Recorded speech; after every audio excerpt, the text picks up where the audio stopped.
নমস্কার বন্ধুরা, আমার চ্যানেলের নতুন একটি ব্লগে তোমাদের সকলকে স্বাগত জানাই। আজকে এই ভিডিওটি থাকবে গত 10ই মে আমাদের পূর্ব বরিশার শীতলাতলা স্থিত শীতলা মাতার বাৎসরিক পূজা অনুষ্ঠিত হয়েছিল 115তম। তো সেই নিয়ে সেদিন সকালবেলা আমি চলে গিয়েছিলাম সর্বপ্রথম মায়ের মন্দির চত্বরে। তো সেখানে গিয়ে মায়ের যে পুরনো বিগ্রহ মন্দিরের ভেতর থাকে, মাকে দর্শন করে তারপর চলে গেলাম যেখানে মায়ের পূজা হবে সেখানে। এই শীতলা মায়ের মন্দিরের পেছন দিকে অর্থাৎ শীতলাতলার তিলমাথার মোড়ে একটি বেদি আছে, যেটি শীতলা মায়ের বেদি। সেই বেদির চারিপাশে এই অস্থায়ী প্যান্ডেল করে মায়ের পূজা হয়। যে দেখতে পাচ্ছ বেদি, ওখানেই মায়ের নতুন মূর্তি প্রতিস্থাপন করা হবে। আর এই পুরো মণ্ডপ চত্বর, এখানে ছাউনির ব্যবস্থা করা হয়েছে, যেহেতু অনেক মানুষ তখন একত্রিত হবেন গরমের মধ্যে, তার জন্য। আর এই যে মায়ের মূল মন্দিরের পেছনে দিয়ে সিঁড়ি আছে এবং ওপর তলায় হচ্ছে মায়ের শয়নকক্ষ। চলো সেই দিকে ওঠা যাক। এই সিঁড়ি দিয়ে আমি ওপরে উঠে আসলাম। তো সেখানে একটি ছোট্ট কক্ষ করা আছে, তো সেখানেই মায়ের শয়নকক্ষ। এই যে দেখতে পাচ্ছ মায়ের অষ্টধাতু নির্মিত বিগ্রহ এবং মায়ের একটি পুরনো পট রাখা আছে ওইখানে। এবং শয়নকক্ষের অপোজিটে এটি হলো মায়ের মূল মন্দিরের চূড়া। তারপরে আমি যাচ্ছিলাম মায়ের যে স্নানের ঘাট রয়েছে সেই দিকে। তো সেখানে গিয়ে আমি লক্ষ্য করলাম বেশ বড় আকৃতির 3টি উনান। তারপর আমি এগিয়ে চললাম মায়ের ঘাটের দিকে। এই যে দেখতে পাচ্ছ আমাদের শীতলা মায়ের 2023 সালে মায়ের যে পুরনো মূর্তি, সেটিকে এই স্থানেই রাখা থাকে। এই যে দেখতে পাচ্ছ এটি হলো শীতলা মায়ের পুকুর। এই পুকুরের জলে মায়ের নিত্য পূজা হয় এবং আজকে যে দণ্ডি কাটবে সকলে পূজার জন্য, তারা কিন্তু এই পুকুরে স্নান করেই তবে দণ্ডি কাটবেন। এই পুকুর সংলগ্ন শ্রী শ্রী মনসা দেবীর মন্দির আমি এই প্রথম দেখলাম। যদিও এই পুকুর পাড়েও আমি কিন্তু প্রথমে গেলাম, অনেকবার শুনেছি কিন্তু কোনোবারই যাওয়া হয়ে ওঠেনি। তারপরে এই যে বড় বড় 3টি উনান দেখতে পাচ্ছ, আসলে এখানে পূজার পরের দিনই তো ইনারা নরনারায়ণ সেবা দেন, তো তার জন্যই এই উনুন এবং কড়াইগুলি রয়েছে। তারপর আমি চলে গিয়েছিলাম যেখানে মায়ের নববিগ্রহ রয়েছে সেই পটুয়া বাড়িতে। তখনও শেষ মুহূর্তে কাজ চলছিল, এই যে বেদির কাছে যে আলপনা দেওয়ার কাজ তখনও চলছিল। তারপর সকল ভক্তরা কয়েকজন তো মাকে মালা দিয়ে গেছিলো, সেইগুলোই পরিয়ে মাকে সুসজ্জিত করে রাখা ছিল।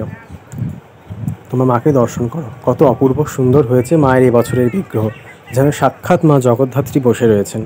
মা তো জগদ্ধাত্রী, তিনি তো মা মহামায়ারই অংশ।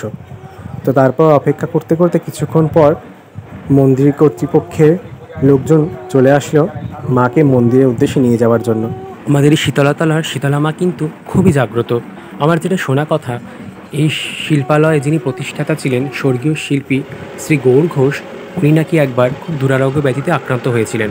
তখন মায়ের কাছে মানত করেছিলেন যে তিনি যদি সুস্থ হতে পারেন তাহলে মায়ের এই বিগ্রহ প্রতি বছর তিনি বিনামূল্যে গড়ে দেবেন।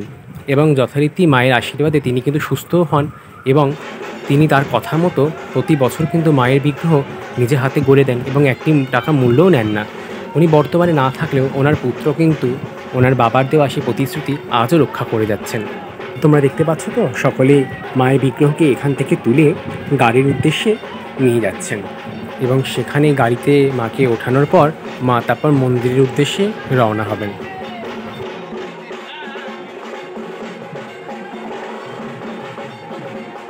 শীতলা মায়ের মন্দির সংলগ্ন অঞ্চলে যে সকল মানুষরা থাকেন, ওনারাই আমাদের এই পূর্ব ওড়িশা শীতলাতলার শীতলা মায়ের যে পূজার সমস্ত দায়ভার কিন্তু ওনারাই গ্রহণ করেন।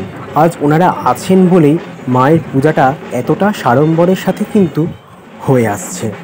ওনাদের সহযোগিতা ছাড়া মায়ের এই পূজা কিন্তু অসম্পূর্ণ।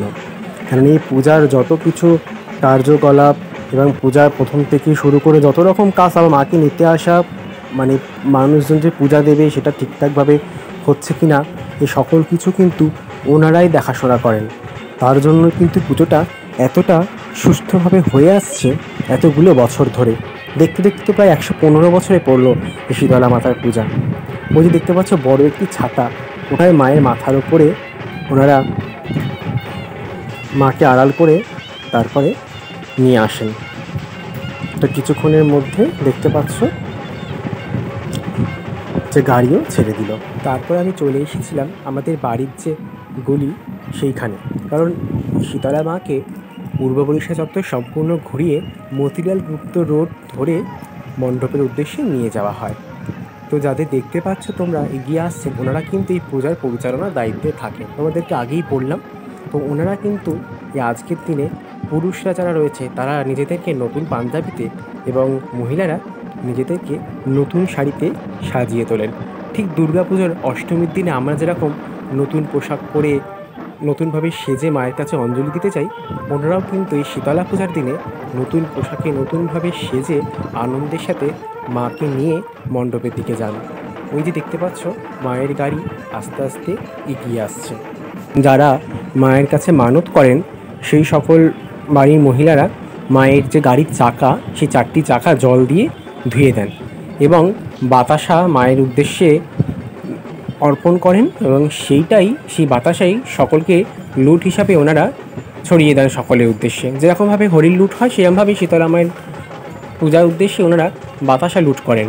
তো এবার মা আস্তে আস্তে এগিয়ে চলছেন তার মণ্ডপে। ওই দেখতে পাচ্ছ মাথার ওপর ছাতাটা কি সুন্দরভাবে ছাউনি করে দেওয়া রয়েছে। তো এইভাবেই মা মণ্ডপের পথে চলে যাবেন।